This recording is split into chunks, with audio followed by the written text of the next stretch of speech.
Aloha and welcome to HFA Hawaii Family Advocates 2016 Legislative Update and more. Let's start with the legislative update.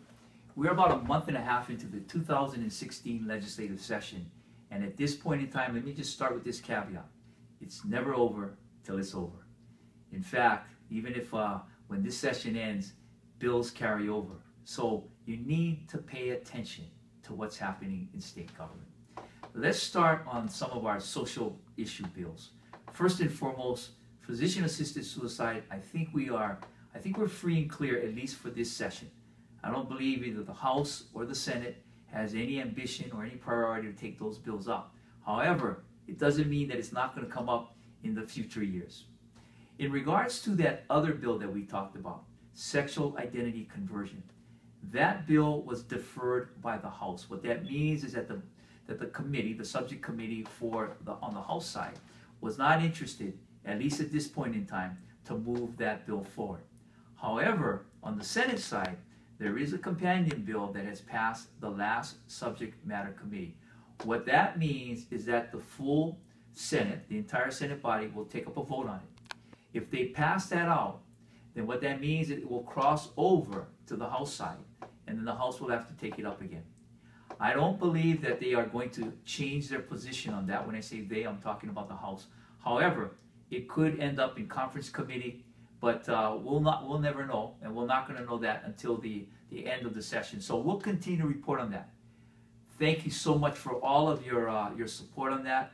We've gotten over 160 names on our petition that are opposed to that bill. We want you to continue to sign that petition, and obviously we'll keep you updated in regards to that bill. For medicinal marijuana, there were many bills. Many of those bills have fallen.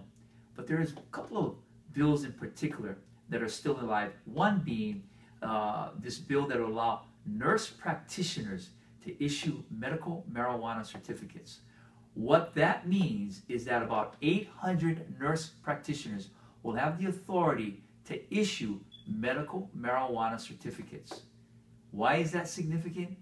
Well, that means basically all you have to do, you and I, if we feel like it, we just go and see a nurse practitioner, we answer a few questions, and in all likelihood, that nurse practitioner for $38.50 will issue us a medical marijuana certificate. That allows us to possess 4 ounces of marijuana and to grow 7 plants in our own home. I would say that that's not a bill that we should be in favor of. Now, on the fiscal side, you know, there's a lot of bills out there that would impact our cost of living. First and foremost, the GE tax hikes, I don't think they're going to make it. But again, you never know.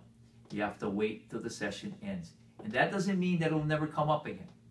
However, there is a bill right now that's still alive that will impact, you know, basically our gas tax, motor vehicle registration, and weight tax. They say that's going to amount to about $90 per year per driver. Some will say that's not much, but that amounts to about $70+ million for the entire state. That is a big hit on our cost of living. What that also does is it gives them momentum. It's sort of like giving them the green light to say, you know, on these little things, 3 cents here, 10 cents there, $1 here, the public really doesn't care. We need to speak up on that, because it impacts our cost of living.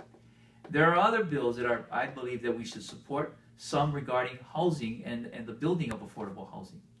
But let me close on this message, and I'll get to the bills that we should support on the housing side as it moves along, because there are some bills that are I would say that are significant and can be impactful, but as a whole, it doesn't seem like the housing package that they put forward has the type of strategy that we need.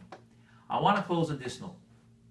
We have the presidential caucuses coming up here in the state of Hawaii. On the Republican side, it's March 8th. On the Democrat side, it is March 26th. No matter how you vote or how you identify by way of political party, I want you to know this. I strongly urge you to vote according to your principles and values.